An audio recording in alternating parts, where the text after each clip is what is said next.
jau spėja sudalyvauti 21 spektaklyje.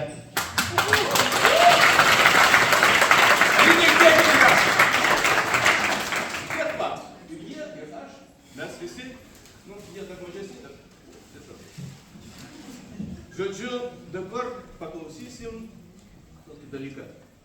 Jūs turbūt žinot, kad Giacomui Puccini, italų kompozitoriui, šiemet toks buvo, toks liūdnas, jubiliejus 100 metų, kai jisai jau yra. Ir būtent lapkričio 29 dieną jis ir iškeliavo į geresnį pasaulį. Ir ta proga mūsų teatre buvo premjera, buvo 3 jo operos. Galbūt daugelis iš jūsų matė, kažkas ir dalyvavo, bet dar kažkas orkestrui.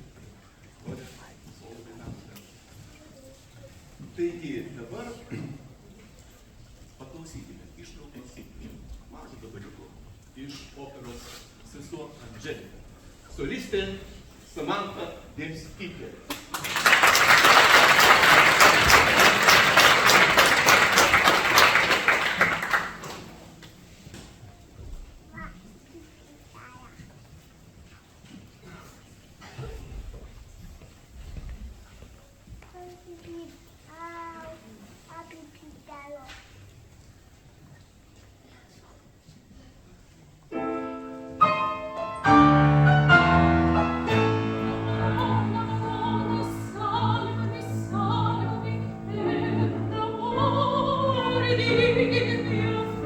Legenda